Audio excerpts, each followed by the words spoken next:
जी chef में खुशामदीद। आपका बेहद शुक्रिया कि आपने मेरी रेसिपी देखने के लिए मेरी वीडियो को क्लिक किया। तो व्यूअर्स, आज हम बना रहे हैं बच्चों के बहुत ही फेवरेट पोटैटो ज़िंगर्स। बहुत जल्दी से बन जाने वाली कमाल की रेसिपी है ये। वीडियो को स्किप किए बिना अंत तक ज़रूर देखिएगा। आज आपको बहुत कुछ नया जानने को मिलेगा। तो चलते हैं पोटैटो ज़िंगर बनाने की तरफ। बिस्मिल्लाहिर्रहमानिर्रहीम। 4 अदद मैंने आलू लेकर उनको पील ऑफ किया और सर्कल में उनको मैंने काट लिया। तो आप इनको देख सकते हैं, ना आपके आलू मोटे होने चाहिए और ना ही बारीक होने चाहिए, बिल्कुल इसी साइज़ के आपके आलू होने चाहिए। तो अब चलते हैं नेक्स्ट स्टेप की तरफ। अब मैंने एक बाउल लिया है और 2 कप मैं इसमें मैदे के डाल दूंगी। मैदा इस्तेमाल करने से पहले अच्छे से छान लिया करें, तो मैंने भी इसे बहुत अच्छे से छान लिया है। 1 खाने का चम्मच हम इसमें ताज़ा कुटा हुआ लहसुन डालेंगे। अगर आपके पास गार्लिक पेस्ट हो तो आप वो भी इसमें डाल सकते हैं। 1 टीस्पून हम इसमें नमक ऐड करेंगे और 1 टीस्पून हम इसमें लाल मिर्च पाउडर डाल देंगे। 1 खाने का चम्मच इसमें कुटा हुआ ज़ीरा डालेंगे। 1 टीस्पून चाट मसाला डाल देंगे और हाफ़ टी स्पून इसमें गरम मिक्स मसाला डाल देंगे। हाफ़ टी स्पून हम इसमें हल्दी डालेंगे। हल्दी से इसका कलर बहुत ही अच्छा आएगा। अब 1 अंडा हम इसमें डालेंगे। अब हम इसे मिक्स करेंगे और 1 कप पानी लेकर थोड़ा थोड़ा इसमें पानी डालते हुए हमने इसका एक थिक सा मीज़ा तैयार कर लेना है। पानी आपने यकदम से नहीं डालना, नहीं तो ये पतला भी हो सकता है। हमने इसे बहुत अच्छे से मिक्स करना है ताकि इसमें कोई लम्स ना बने। तो आप इसकी कंसिस्टेंसी चेक कर लीजिए। अगर आपकी इससे पतली हो तो आप इसमें 1 या 2 खाने के चम्मच मैदा और डाल सकते हैं। अब हम एक आलू लेंगे और इसे चेक करके देखेंगे कि बैटर इसके ऊपर टिक रहा है कि नहीं। तो बैटर हमारा बिल्कुल रेडी हो चुका है। इसे हम साइड पे करेंगे और एक और बाउल लेंगे। 1 कप हम इसमें मैदे का लेंगे। 1 टीस्पून हम इसमें नमक का डालेंगे ताकि हमें ये फीका फीका सा ना लगे।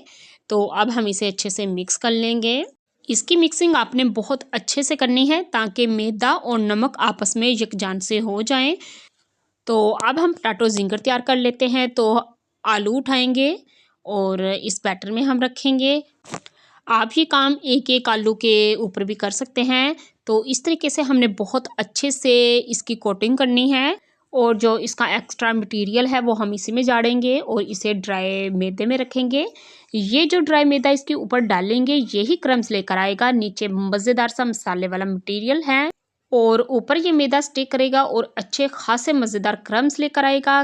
किस तरह लेकर आएगा, रिज़ल्ट आपके सामने है। तो ये देखिए, शानदार से क्रम्स इसके ऊपर बन चुके हैं। चिकन ज़िंगर के ऊपर भी इसी तरीके से क्रम्स लाए जाते हैं। तो अब हम इनको फ्राई कर लेते हैं। ऑयल हमारा गर्म है तो हम इसमें एक एक करके ये पोटैटो ज़िंगर डालते जाएंगे। इनको हमने डालते ही फ़ौरन से टच नहीं करना। नीचे से ये लाइट से गोल्डन होना शुरू हो जाएं तो फिर ही हम इनको पलट लेंगे। अगर अभी तक आपने मेरे चैनल को सब्सक्राइब नहीं किया तो प्लीज़ कर लें और साथ लगे बेल आइकन को भी दबा लें और ऑल पे क्लिक भी कर लें ताकि मेरी हर नई आने वाली वीडियो का नोटिफिकेशन आप तक सबसे पहले पहुंच सके। तो माशाल्लाह ये देखें कितने खूबसूरत से फ्राई हो चुके हैं।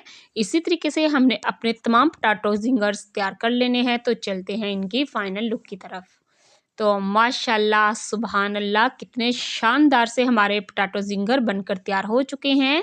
ये बेहद क्रिस्पी बने हैं। देखने में ये जितने अच्छे लग रहे हैं, खाने में ये इससे भी कहीं ज़्यादा क्रिस्पी और मज़ेदार बने हैं। इंशाल्लाह ये आपके बच्चों को बेहद पसंद आएंगे। बच्चों के साथ साथ ये बड़े भी खा सकते हैं। बहुत मज़े के बनते हैं। अगर आप इसे एक बार बनाएंगे तो चिकन ज़िंगर को भूल जाएंगे।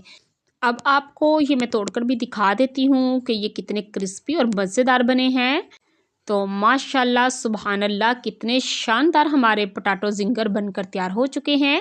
आप भी इनको एक बार ज़रूर ट्राई कीजिएगा और मुझे कमेंट्स में बताइएगा कि आपको ये मेरी रेसिपी कैसी लगी।